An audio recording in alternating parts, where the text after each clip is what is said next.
طبعا هاوڵاتیانی هەرێمی کوردستان و بە تایبەت لە شاری سلێمانیەوە هاتووەتە لای من سکاڵایان کردووە، خەڵەتێنراون لە بەرامبەر بڕێک پارە، بردویانن لە بەغدا پەنجەمۆر و ئیمزای زۆریان پێکردوون نەیانزانیوە چییە، بەڵام وەکالەتیان پێ پەنجەمۆر کردوون و دوای تەسیسی شەریکاتیان پێکردووە، شەریکاتی تیجارە بازرگانی، هەمووی بە ناوی ئەم هاوڵاتیانەوە بووە.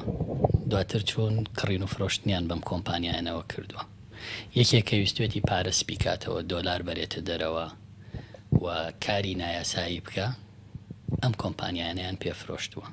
بە ناوی ئەم کۆمپانیانەوە گوایە کاڵا دێنێ، گوایە بازرگانیەکە لەگەڵ وڵاتێکی تر پێویستی بەوەیە پارە بەرێتە دەرەوە، حواڵی دۆلاری کردووە و دۆلاری بردووە و پارەی سپی کردوتەوە، هەموو کارێکی نایاسایی کردووە بە وەهمی بە فاتورەی تەزویر بە ناحەقیقی. کاتێک ئەم هاوڵاتیانە بایعیان بڕاوە، کاتێک ئەم هاوڵاتیانە فەرمانی گرتنیان بۆ دەرچووە، فەرمانەکە نێردراوە بۆ هەرێم، ئەو جازانیویانە کە چ کارە ساتێکیان کردووە و چیان بەسەر خۆیان هێناوە و باجی گەورە هاتوۆتە سەر ئەم کۆمپانیانەوە، ئەم شەخصا بێبیدا هەیانە ملیارەها باجی هاتوۆتە سەر، کە ئەمە یەکێکە لە ڕێگاکانی سپیکردنەوەی پارە و بردننی پارە بە دۆلار بۆ دەرەوە. و دەبینیت بازاڕی دراوی عێراق سیعری دۆلار چۆن یاریەکە و بەرزە بێتەوە و عێراق پێی کۆنتترۆل ناکرێت بۆ سیعری ڕسمی 132,000. ئەمە یەکێکە لە ڕێگا مەترسیدارەکان کە بە تەسەوری من 5,000 کەس لە سنووری سلێمانی وانە کۆمپانیان بەناوە دروست کردوون و بردونیانن لەوێ 200 دۆلاریان پێداون. هەیەە کۆمپانیای بەناوە دروست کراوە ڕەئسمالەکەی 11 ملیار و 500 ملیۆنە.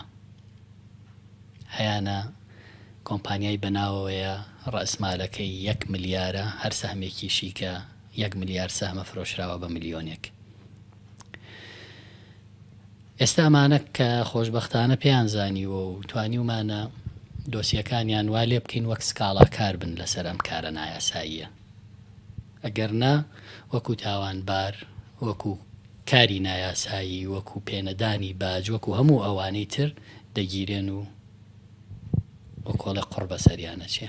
زۆر باشە. پارەی کە بەگشتی براوەتە دەرەوە و لە ڕێگەی ئەم بازرگانی ساختەوە سپیکراوەتەوە بە چەند مەزەندە دەکرێت؟ نازانمەوە. ئێستا دۆسیەکەیان لە دادگای کەرخی بەغای لە ڕێی دیعای عامی عێراقەوە بێت تحقیق بکرێ. زۆر باشە. کاک سۆران، هەر بەدر لەم بابەتانە پرسیاریەوەکەم کە دیارە لە ماوەکانی ڕابردوودا چەند بانکێک 14 بانکی عێراقی سزادران و مەترسی سزادانی چەند بانکێکی تر لە ئارادایە، ئەمە تا چەند ڕاستە؟ بە دڵنیاییەوە کەم بانقەیە لە عێراقا، نەشیلقیان لە هەرێمی کوردستان هەیە یا لە هەرێمی کوردستانن سەر بە بانقی مەرکەزین، دەگمەنن ئەوانەی تێوە نەگلابن لە دۆسیەی بردنە دەرەوەی پارە بە نایاسایی و سپیکردنەوەی پارە.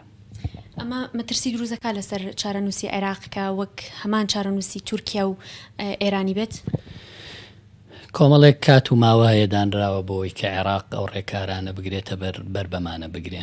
ئەگەر هەر نەیتوانی سەرکەوتوو بێ بە دڵنیاییەوە و کاتە تووشی داڕمانی بەهای دینارە بین. بەشێک لە توانم بڵم بەشێک لە ئابووری ناسان باز لە ئەگەری بەردەوامبوونی ئەم دۆخی کە لە عێراقەیە بەتایبەتی لە مەسائلی دۆلاردا، ئەگەر بێت و چارەسەر نەکرێت سزادانی خودی بانکی مەرکەزی لێ دەکەوێتەوە. ئەگەر بێت و ئەمە بکرێتە بواری جێبەجێکردنەوە بەڕاستی مەترسیەکان چین لەسەر ئایندەی دۆلار و ئایندەی دۆلار لە عێراق و هەرێمی کوردستان بەتایبەت. خۆی عێراق و بانقی ناوەندی عێراق زۆر نییە لە لیستی سوور و سزاکانی سپیکردنەوەی پارە هاتوۆتە دەر. ئەگەر جارێکی تر بکەوینەوە ئەوە عێراق کۆتایی دێ ئابوووریەکەی و بەهای دینارەکەی و سومعانیە و دەوڵەتیەکەی و ئومێدەکەم نەگاتە ئەوە بتوانرێت چارەسەر بکرێ. زۆر باشە. بە دەرفەتی زانم پرسیاری کۆمەڵێک پرسیاری بابەتی سیاسی بکەین کە ئێستا لە عێراق بەگشتی دەگوزارێت. پێش ڕێکەوتن لەسەر یاسای گشتی بووجە هەموو ئاماژەکان بۆ بوون کە ئەو خاڵە ناکۆکیانی لە نێوان لایەنە سیاسی عێراقیەکان و هەرێمی لایەنە سیاسی کوردستانەکاندا هەیە، بەڕێکەوتن یاخود پەسەندکردنی یاسای گشتی بووجە کۆتایی پێدێت. ئەمە یاسای گشتی بووجە پەسەند کراوە و ماوەی مانگێک زیاتریشە، بەڵکو ئەم خاڵە ناکۆکیانی لە نێوان لایەنە سیاسیەکاندا هەیە چییە کە بەڕاستی زیادمەندی سەرەکی خۆتان ئاماژی پێەکەن بە شێوەیەکی گشتی موچەخۆرانی هەرمی کوردستانە؟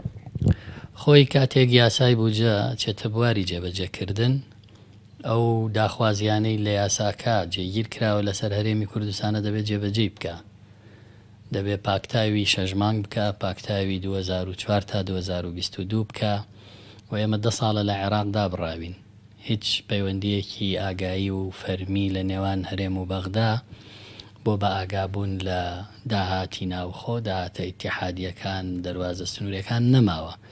ئێستا هەرێمی کوردستان دەبێ ئەوانە هەموو بەرێتە بەغدا و لەلایەن ڕقابەی مالی عێراقەوە وردبینی بکرێ و لە جێبەجێبوونی یاساکە ئێمە بەشە بودجەی تەواوەتیمان بۆ دێ ئەم 6 مانگە و پاکتاوە بێ بکرێ و حکوومەتی هەرێمیش خۆی بە تەبیعی موچەی دواکەوتووە بۆی خەڵک نیگەرانە و چاوەڕوانی زیاترە ئەگەرنا یاساکە وردەکاری تایە و داواکاری لەسەر هەرێمتیایە بۆی کە بەشە بودجەی بۆ بێ دەبێت چی بکە، دەبێت چۆن ڕێکار بگرێتە بەر، دەبێت بەڵگەی چی بەرێ، هەموو ئەمانە بێ بکرێ ئەمجا بەشە بودجە دێ واتە عێراق هەر بە بەلاش پارە نانێرێ و ئەمانیش نەزانن چۆن چی لەیەکەن نەزانرێت چی لەکەن هەمووی لەژێر چاودێری و وردبینیە کەەوە شتێکی باشە، بەڵام ئەوە خراپە کە هەرێم خۆی بە تەبیعی موچەی دواکەوتووە و دوای خستووە. یعنی بە کورتی سەردانی شاندەکانی هەرێمی کوردستان بۆ عێراق ئاماژەکان دڵخۆشکردن بۆ ئایندەی هەرێمی کوردستان؟ خۆی یاسای بودجە یاسایە و دەبێ هەرێمی کوردستان پابەندی خۆی جێبەجێ بکە و عێراقیش ئەرکی خۆی لە ناردنی بەشە بودجە جێبەجێ بکە. هەر کاتێکیان هەر لایەکیان کەم تەرخەم بوون ئێمە بە دوواداچوونەکەین، ئێمە وەتیشایەتی ئەگەر هاتوو ناکۆکی دروست بوو ئەو پرسە لە 30 ڕۆژە بێ لیژنەی هەردوو لا حەلی کەن، ئەگەر حەل نەبوو هێتەوە پەرلەمان کە ئەمە زۆر خراپە ومێدەکەم نەگاتاوە. زۆر باشە کۆتا پرسیارمەوەیە کە بڕیار وایە بنکەی دەستگا هەواڵگیری عێراقیەکان بێت و هەرێمی کوردستانایە بە جێبەجێکردنی ئەم قەرارەگەر بێت و بەڕاستی بنکە بێنەوە هەرێمی کوردستان دەستگا هەواڵگیری عێراقیانە مەترسی لەسەر قواری هەرێمی کوردستان دروست دەبێت وەلایەنە سیاسی کوردستانیەکان وەکو جەنابەت ئاگاداربی هەڵوێستیان چیە لەم بارەیەوە؟ هەرێمی کوردستان بە دەستور هەرێمێکی فیدراڵە لە ناو دەوڵەتێکی ئیتیحادیە و هەرچی دەستوری بێت دەبێت هەرێمی کوردستان قبولی بێ، هەرچی نادەستوری بێ دەبێت قبولمان نەبێ. بەشێک لەوەی کە دەستگای هەواڵگری دەوڵەتی ئیتیحادی لە سنوورەکان لە هەموو جێگاکان بوونیان هەبێ ئێستا بوونیان هەیە.